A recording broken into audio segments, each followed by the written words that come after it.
Hi, I'm the Python librarian, and I'm going to tell you about a library that I wrote. So the general problem is what to do if you're on Stack Overflow and you've searched for how to send an email, and you find an answer, and voila! Who cares about the text? Here's the code, and incredibly, this has a function and is generally looks like real code. We should be able to use this with copy paste. But what if you think that this is a little bit too much work, like you might need to check back in with this answer periodically to see if it's been edited, because these things evolve over time. You can see how people have made some periodic attempts to improve the code. What if we could install it into same as if it was in PyP, the Python package repository. So I wrote a little application called SO Pip, SO being Stack Overflow, Pip being the package installer for Python. And if you wanted to use it, you could do the easy way and just install the command run the command with Docker. Or if you are a little bit more advanced, you can clone the repository from GitHub, or pip install it, and then once you've pip installed it, you can attempt to vendorize a question. Now I'm using the word vendorize because vendorization is the process of copying some source code into somebody else's source code into your source tree, as opposed to installing it from actual package repository. Now we wouldn't want to actually put this code into PyP, because that would junk up PyP with a lot of potentially low quality packages. So the better thing to do is to vendorize it. So let's go over an example here about how to vendorize that particular thing. The sending the email example. So over here we have a couple of workflows. Let's do self-managed packages. Here's my example code. Oops, it's not the one I wanted. Vendor src. All right, so when SOPIP pulls down an answer to turn it into a Python package, it can pull down the question and then the answer. It'll use the prefix that you provided, in this case email, and then it will convert the integer part of the question into a hopefully tastefully selected random phrase, such as tuition classification, and that phrase can be converted back into the to the integer.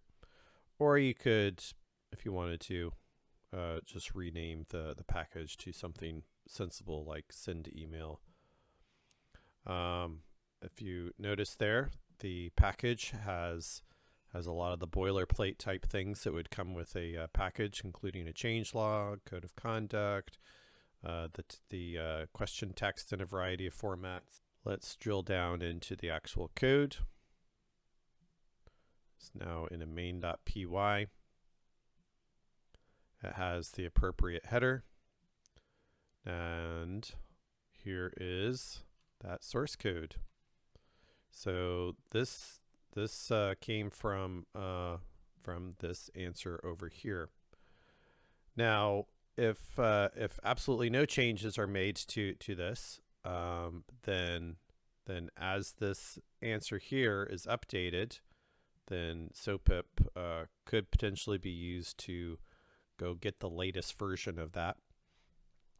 I've also worked on attempting to allow for pinning to a particular revision of an answer. The update and revision features are a little bit less evolved than some of the other features, but they exist in some format. The changelog is making a best effort to look through the revisions and to identify what kind of revisions happened as the questions and answers were edited. The authors makes best effort to work out who actually contributed to this. Sometimes a user deletes themselves and you can no longer actually credit the real person. You can only credit the user ID. The license is actually a folder of licenses, because any individual answer on Stack Overflow could be licensed under several different Creative Commons licenses. They're usually CC by SA, but it can potentially be under all possible versions that of CC by SA that exist. So that's how you do it. Before I start writing a library, usually I want to check to see, has anybody already done this, if they already done a better job than I could possibly do, and what sort of libraries exists that might have some overlapping functionality. So in the case of SOPIP, the first area of overlapping functionality is people who are just writing Stack Overflow browsers that will either search for an answer and then provide it to you in text format, which is pretty similar to what SOPIP does, and either to search it or output the results in some particular format. Now, the format that I'm outputting to is a Python package, which is a very specific source code oriented view of a Stack Overflow question. Another thing that SOPIP has a lot of overlap with is with Cookie Cutter, which is a template generator, or it generates packages from a template. So the SOPIP takes a sort of generic GNU/GNITS style package, which is the most common typical layout for a Python package or source control repository, and fills in all the blanks with the source code and text from the Stack Overflow answer. Next thing that SOPIP overlaps with is pip itself. So pip obviously is installing actual packages from a repository. So SOPIP generates a package from a question or an answer, and then makes it so that it's installable using pip. Vendorization is another surprisingly related thing, because vendorization is just a fancy word for taking an entire package and copy it into your source tree, and that's typically done when you need to make changes to a package that require modification of the source code. In our case, we're vendorizing because Stack Overflow was never initially intended to be a place to store shareable code other than code that's shared through copy paste. Okay, we're going to take a brief tour of SOPIP. SOPIP's source repository. So, and I'm going to go through this sort of alphabetically. So SOPIP makes a lot of API calls. So we have some caching features installed.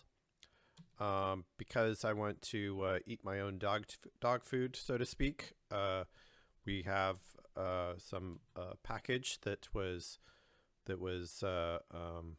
converted from a Stack Overflow answer to handle processing the import statements of a source code file, and I decided to use a vendorization pattern for using that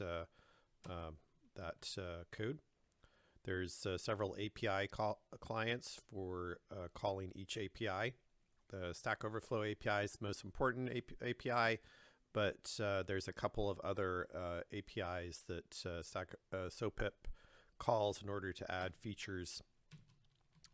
There's a lot of overlap with the creation of, the creation of a package and a build script.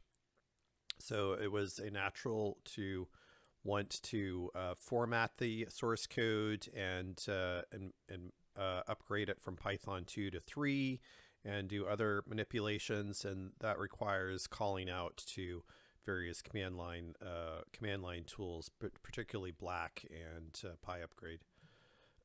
Commands is this is me being tidy with the CLI for the SoPip command line interface. The most important command here is vendorize. These other ones are a little bit less developed. I cannot remember. Oh, this one is for taking an import like import foobar and then trying to figure out what package that might be in, because the import module name may have nothing to do with the name of the package. licenses, models, and templates all have to do with the templates necessary to turn a source code into a rendered model. Update any is not complete yet. That's for the handling the idea that that a SOPIP generated package could be updated should the answer be updated. There's quite a bit of work that went into creating support files. One of the feature sets that overlap with other tools is that there are README generators, there are license generators, changelog generators, like authors generators. Vast majority of them I couldn't reuse directly because most of those are aimed at using Git as the source of the information, whereas for an authors list, I need to use the authors mentioned by the StackOverflow API. You can also see that I began to see if I could support other programming languages other than Python. There's no particular reason why we couldn't generate NPM or Lua or many other packages for other programming languages. And I didn't even go into the several libraries that I created and factored out of the main SOPIP thing, but I will talk about those later.